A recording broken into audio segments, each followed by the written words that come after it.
सभी वीडियो देखना चाहते हैं तो सर्च कीजिए यूट्यूब पे आओ सीखिए आज। जैसे कि आप देख रहे हैं आओ सीखिए आज, जैसे आप सर्च करेंगे यूट्यूब पे हमारा चैनल सबसे ऊपर आ जाएगा, जिससे आपको कोई परेशानी नहीं होगी।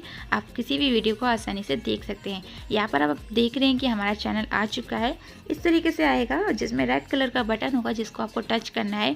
उसके बाद एक घंटी बनी हुई आएगी जिसको टच करने के बाद आपको सभी वीडियो हमारी मिल जाएगी और आप आसानी से इंग्लिश सीख सकते हैं कोई भी। नमस्कार दोस्तों, आओ सीखिए आज के चैनल में आप सभी का स्वागत है। और आज की वीडियो बहुत ही खास है क्योंकि आज हम सीखने वाले हैं कि ई को क्या क्या पढ़ा जाता है और ई, आई, ई, वाई, ई, यू इन सबको क्या रूल्स है। जैसे कि आप देख रहे हैं मियर, शर्ट, बैड, तो तीनों में ही ई को अलग अलग तरीके से पढ़ा गया है। एक में ई को ई पढ़ा गया है, तो एक में आ पढ़ा गया है, एक में ए पढ़ा गया है। तो इसी तरीके से आज हम सीखने वाले हैं। चलिए शुरू करते हैं।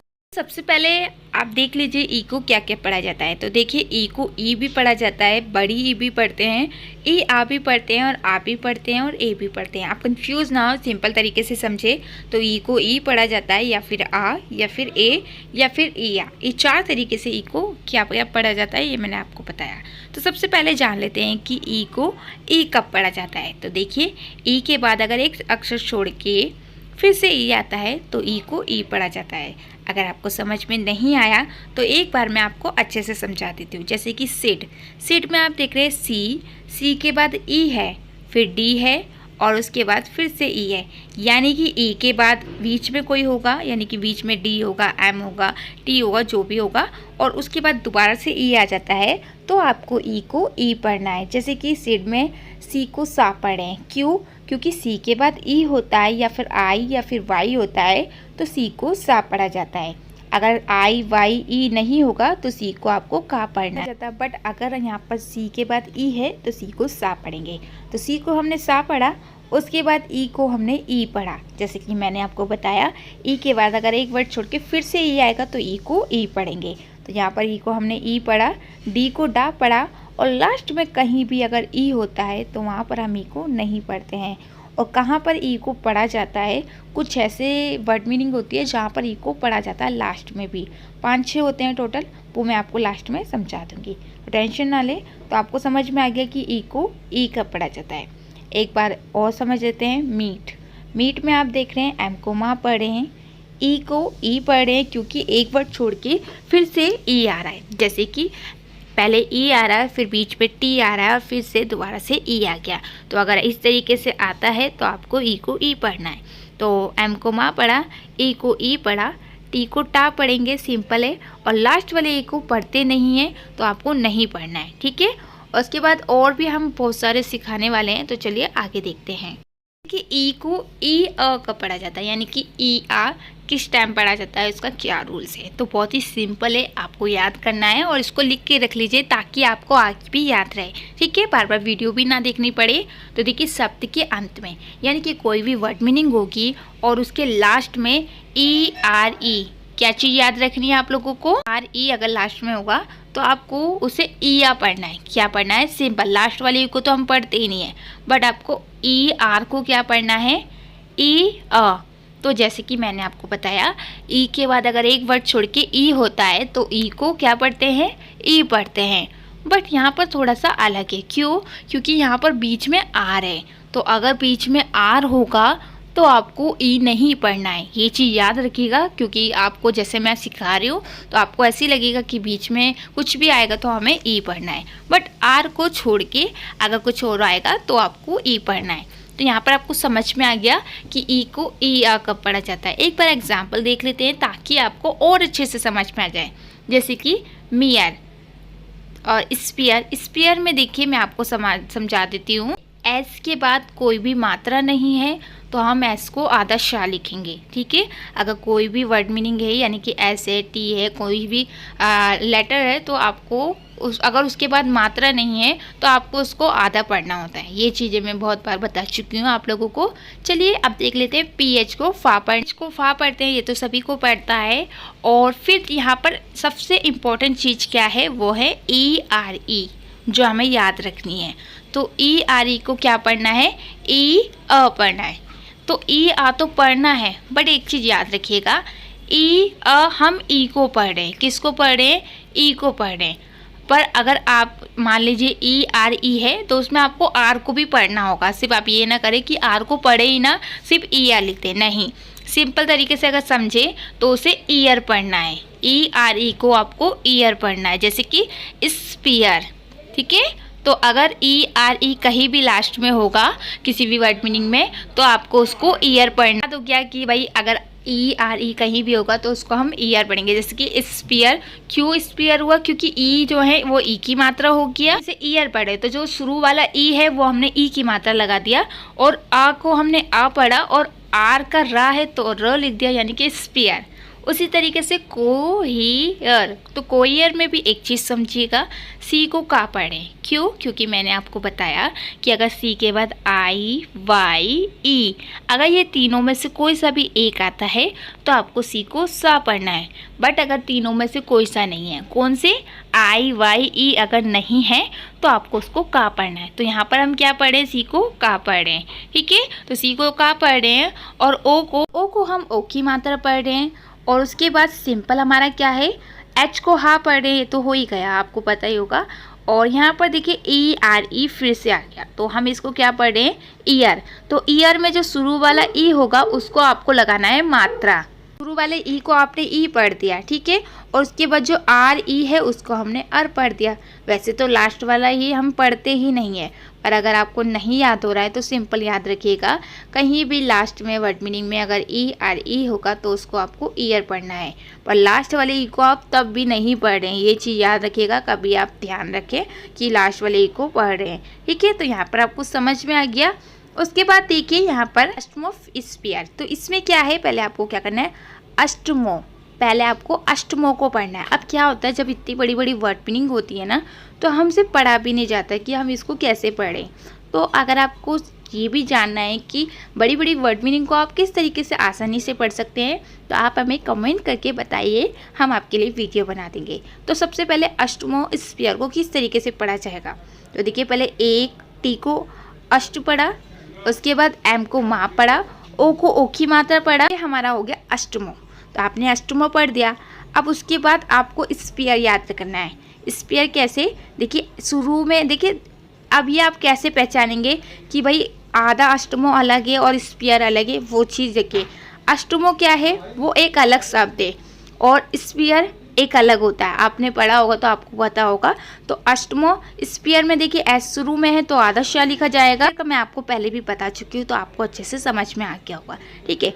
अष्टमो स्पीयर पढ़ दिया। तो इसमें भी आप एक चीज़ याद रखिएगा, लास्ट में ई आर ई है तो आपको उसको क्या पढ़ना है, ईयर पढ़ना है, और ई को आपको ई की मात्रा लगाना है, बाकी आपको ईयर पढ़ना है, ठीक है।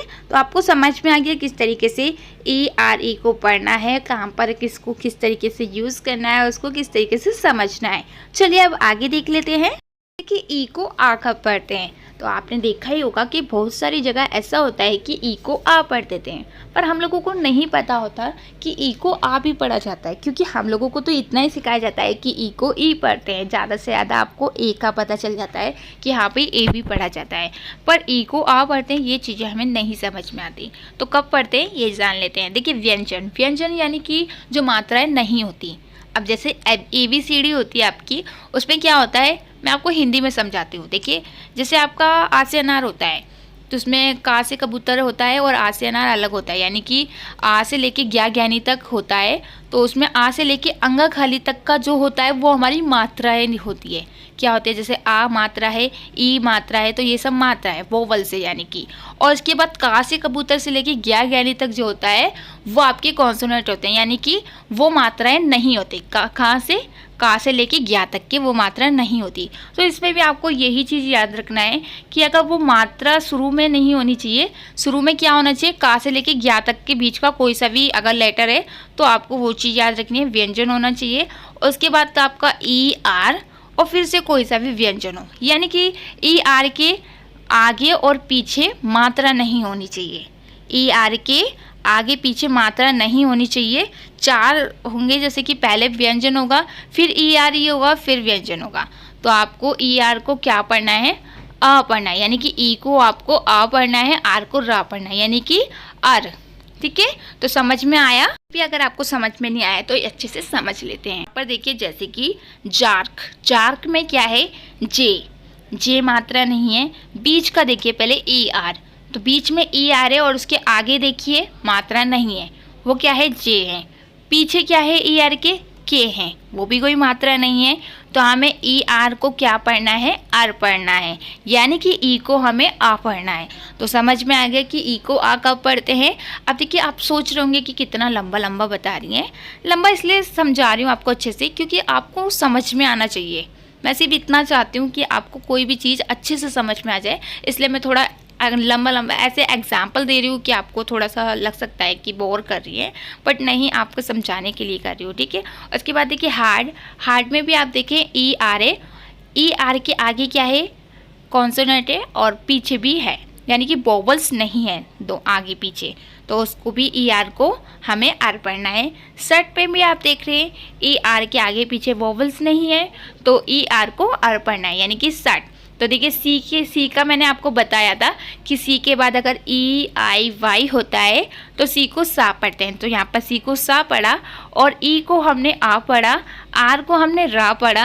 आर को हम आधा रा इसलिए पढ़ रहे हैं क्योंकि आर के बाद कोई भी मात्रा नहीं है, उसके बाद डायरेक्ट टी आ गया है। तो अगर इस तरीके से कहीं भी होगा, आर के बाद मात्रा नहीं होगी, डायरेक्ट टी एम पी कुछ भी आएगा मात्रा को छोड़ के, तो आपको उसको आर को आधा रा लिखना होगा, ठीक है। उसके बाद देखिए टी को टा पढ़ रहे हैं, सिंपल सेट हो गया। तो समझ में आ गया कि इसको किस तरीके से पढ़ना है, कैसे समझना है। चलिए अब आगे और देख लेते हैं। देखिए ई को आ एक और तरीके से पढ़ा जाता है। अभी मैंने आपको बताया कि ई को आ कब पढ़ा जाता है, पर एक और तरीका है जहाँ पर ई को आ पढ़ा जाता है। तो पहला तो आपको याद हो गया, दूसरा भी बहुत सिंपल है, कुछ नहीं करना है आपको। अब देखिए जो बड़ी बड़ी वर्ड मीनिंग होती है, यानी कि 4-5, सिर्फ 1-2 को छोड़ के अगर 3-4 है या 4-5 है तो उसके लिए ये रूल्स है। अब क्या रूल्स है वो समझ लेते हैं। अगर ई के बाद एल होगा, या फिर ई के बाद एन होगा, या फिर ई के बाद एन टी होगा, या फिर ई के बाद आर होगा, तो आपको ई को आ पढ़ना है। जैसे कि ई एल है तो अल पढ़ना है, ई एन है तो अन पढ़ना है, ई एन टी है तो अंट पढ़ना है, और ई आर है तो आर पढ़ना है। जैसे कि अभी हमने ई आर को क्या पढ़ा था, आर पढ़ा था। तो ये चीज़ आपको समझ में आई, ठीक है। एक बार अच्छे से समझ लेते हैं ताकि आपको और अच्छे से समझ में आ जाए। जैसे कि टोकन, टोकन में आप देख रहे हैं टी को टा पढ़े, ओ को ओ पढ़े और के को का पढ़े, बट यहाँ पर ध्यान से देखिए ई एन है, क्या है, ई एन है। तो हमने क्या बोला, ई के बाद अगर एन होगा तो आपको ई को आ पढ़ना है, एन को तो आप ना ही पढ़ रहे हैं, बाकी ई को आ का पढ़ना है। ये आपको समझ में आ गया। तो जैसे टोकन में ई एन है, इसी तरीके कहीं भी ई एल होगा टोकन की जगह। अगर मान लीजिए किसी जैसे पोस्टर में ई आर है तो उसको हम आर पढ़ रहे हैं।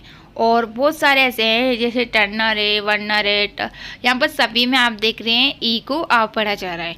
तो कहीं भी अगर ई एल होगा, ई एन होगा, ई एन टी होगा या फिर ई आर होगा तो आपको ई को आ पढ़ना है। समझ में आ गया कितना सिंपल है, बहुत ही इजी है। अगर आप मेरी ये वीडियो देख लेते हैं तो आप कभी नहीं कहेंगे कि ई को आ कब पढ़ते हैं, ए कब पढ़ते हैं, ओ कब पढ़ते हैं, या फिर कुछ भी है जो भी पढ़ा जाता है वो सब कब पढ़ते हैं। तो सारे रूल्स आपने सीख लिए हैं। चलिए अब आगे थोड़े से और रूल्स है जो आपके लिए बहुत इंपॉर्टेंट है, वो जान लेते हैं कि ई को ए कब पढ़ा जाता है। वैसे तो ई को कब क्या पढ़ा जाता है इसके ऊपर मैंने 1 साल पहले वीडियो डाली थी, बट उसमें कुछ चीज़ें ऐसी थी जो छूट गई थी, जो मैंने नहीं समझा पाई थी। तो मैंने सोचा एक बार वीडियो और बना के आपको अच्छे से हर चीज़ समझाई जाए। तो यहाँ पर देखिए ई को ए कब पढ़ते हैं, कभी भी अगर ई बीच में होता है तो ई को ए पढ़ा जाता है, ठीक है। जैसे बैग हो गया, रेड हो गया, यहाँ पर लैड, फैट, ब्लेड। बट हाँ ये चीज़ याद रखिएगा, जो भी बड़ी वर्ड मीनिंग होगी अगर ई के बाद एल एन या फिर ई एन टी होगा तो आपको ई को आ पढ़ना है। तो याद रहेगा ना। और एक चीज़ और याद रखिएगा, जैसे कि ये छोटे वर्ड मीनिंग में ही हो रहा है, जैसे कि B A D bad, L A D lad. तो यहाँ पर सभी में आप देख रहे हैं ई को ए कब पढ़ते हैं, जब वो बीच में होता है।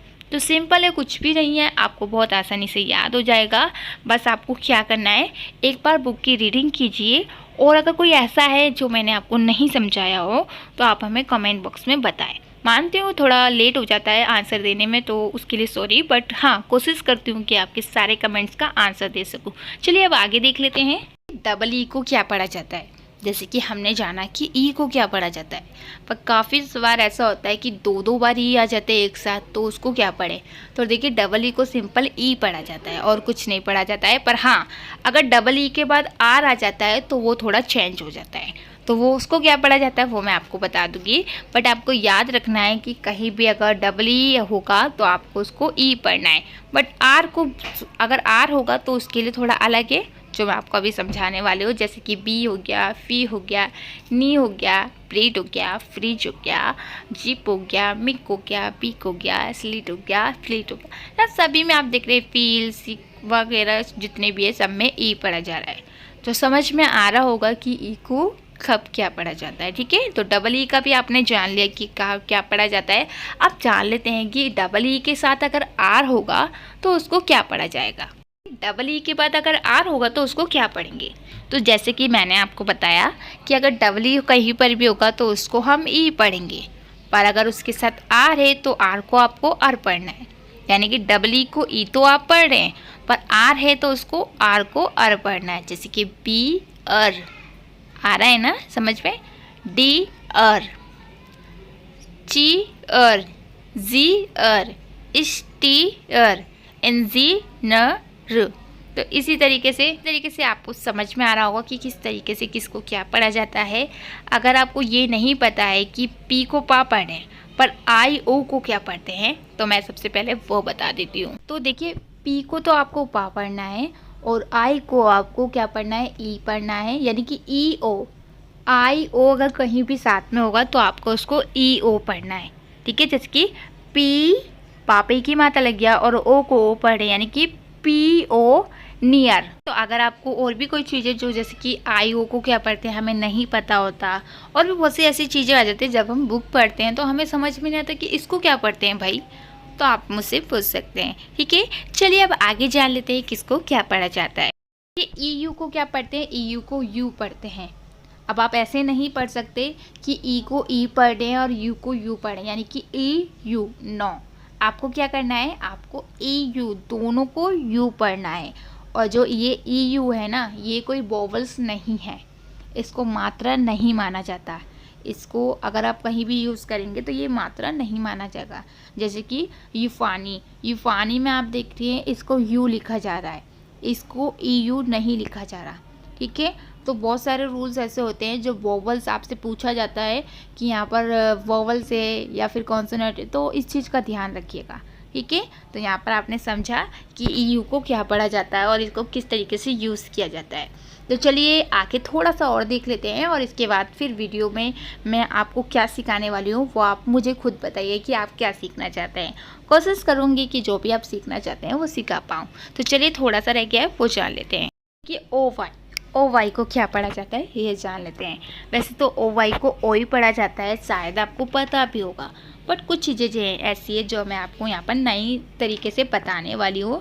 तो देखिए जैसे कि अप्लॉय हो गया, एम्प्लॉई हो गया, या फिर बॉय हो गया, टॉय हो गया, तो इसको ओ ही पढ़ा जाता है। यानी कि ओ को तो आप ओ पढ़ रहे हैं और वाई को ई पढ़ रहे हैं। अब वाई को ई क्यों पढ़ते हैं, क्योंकि देखिए y इसके साथ जुड़ा हुआ है, तो y को e भी पढ़ा जाता है और y को या भी पढ़ा जाता है। तो आप लोगों को पता होगा कि अगर y शुरू में आता है तो y को या पढ़ा जाता है, बट अगर y शुरू में नहीं है या फिर वो बीच में है या फिर वो लास्ट में है तो y को e या फिर I पढ़ा जाता है। पर अगर वो o के साथ y है तो आपको y को e पढ़ना है, तो इसीलिए हम यहाँ पर इसे o ही पढ़ रहे हैं। तो आप गलती नहीं करेंगे। जैसे कि हमने एम्प्लॉय में देखा इसे ओ ही पढ़ा गया। अब जैसे एल को ला पढ़ रहे हैं, पर जो आपका ओ होगा ना उसको आपको ओ ही नहीं लिखना है, ये चीज़ याद रखिएगा। कभी आप उसको लिखने में भी ओ ही लिखते, आपको ओ को ओ की मात्रा लगाना है और वाई को ई पढ़ना है, यानी कि ओई। प्लॉय क्यों पढ़ा गया है, क्योंकि पी के बाद कोई मात्रा नहीं है तो पी को आधा पढ़ा जा रहा है। तो कहीं भी अगर पी है, टी है या फिर एस है तो यहाँ पर इसका रूल्स होते हैं कि अगर इनके बाद मात्रा नहीं होती तो ये आधे माने जाते हैं। ठीक है, इसीलिए इसको आधा पा पढ़ा जा रहा है और एल को ला पढ़ा जा रहा है और ओ को हमें ओ की मात्रा लिखना है और ई को ई लगाना है। अब आपको ये चीज़ें भी समझ में नहीं आती होगी कि भाई ओ की मात्रा इस तरीके की लगानी है या फिर उस तरीके की, तो उसके लिए मैं वीडियो बना दूँगी। प्लीज़ आप कमेंट करके मुझे बताएं कि आपको ऐसी वीडियो चाहिए या नहीं। तो चलिए आज के लिए इतना काफ़ी है। उम्मीद करती हूँ बहुत सारी चीज़ें आपको सीखने को मिली होगी, और कोई भी ऐसा है जिसको ऐसा लगता है कि कुछ भी सीखने को नहीं मिला तो प्लीज़ कमेंट करके बताइए। चलिए आज के लिए इतना काफ़ी है।